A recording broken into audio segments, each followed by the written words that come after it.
Burnout doesn't just drain your energy, it steals your confidence, your creativity, and your sense of self.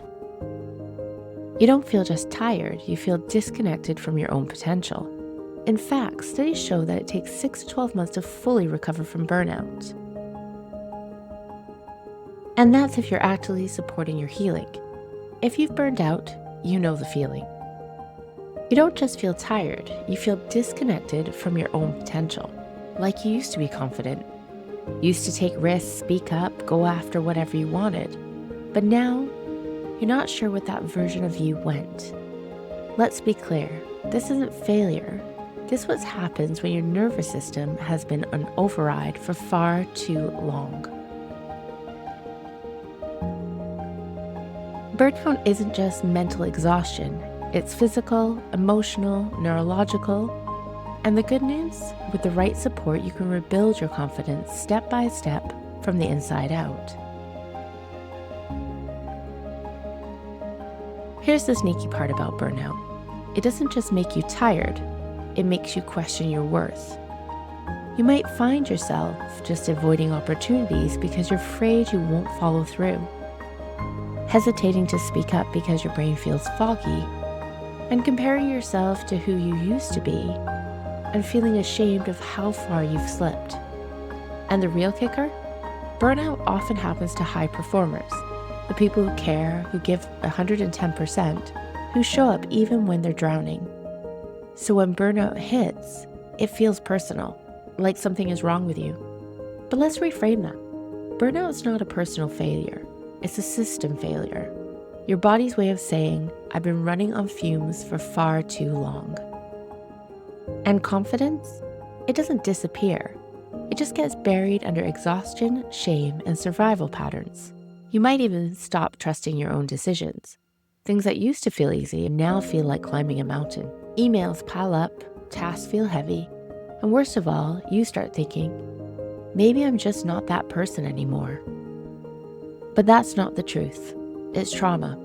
It's your nervous system waving a red flag asking for compassion instead of pressure.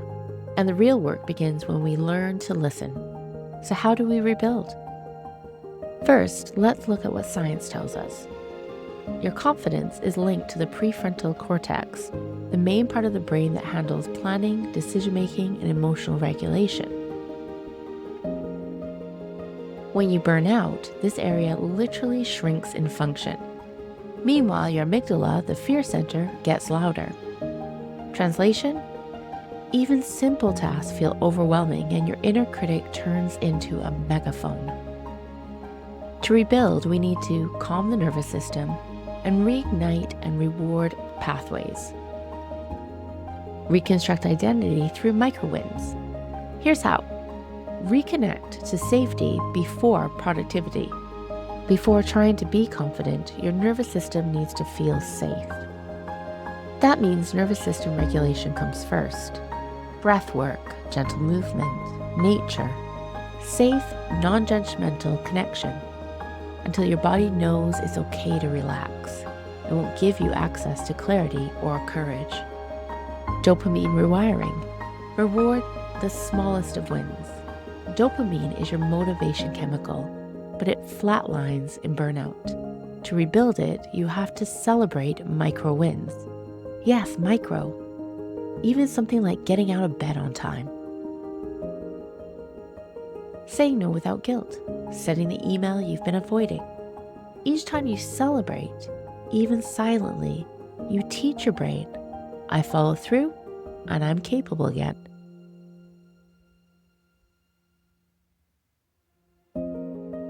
Identity stacking. Rebuild who you believe you are. Confidence isn't a feeling, it's a result of consistent identity actions. If you want to believe you're strong, show up in small ways to prove it. Instead of aiming for massive goals, ask, what would the confident version of me do in this moment? That could be speaking up in a meeting, taking a walk instead of pushing through, choosing rest without self-punishment. Each time you choose from that version of you, you reinforce them. Try this. Each morning, ask yourself one question. What do I need to feel 5% more grounded today? Not 100% better, not even 50%, just 5%. Maybe it's drinking water before coffee. Maybe it's asking for help.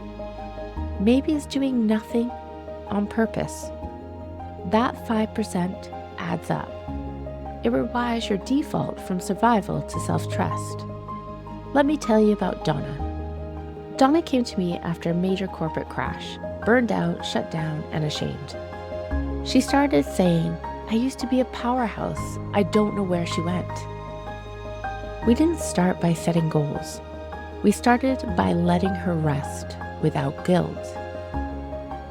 We allowed her to tap into her subconscious mind and realize that she was safe. Once we addressed the subconscious patterns that were keeping her in burned out, shut down, and ashamed, we realigned her subconscious to her conscious mind, and then we added structure, morning breath work, and a journal, and also looking at one small, confident action a day.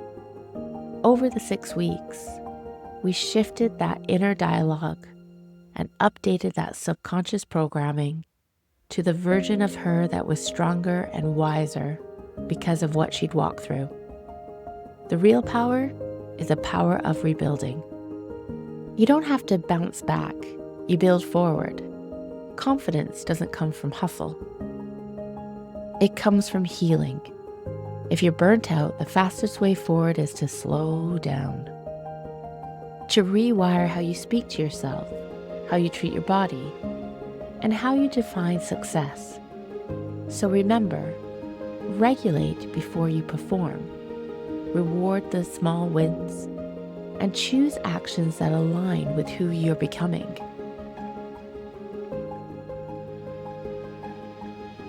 You don't need to feel 100% confident to start.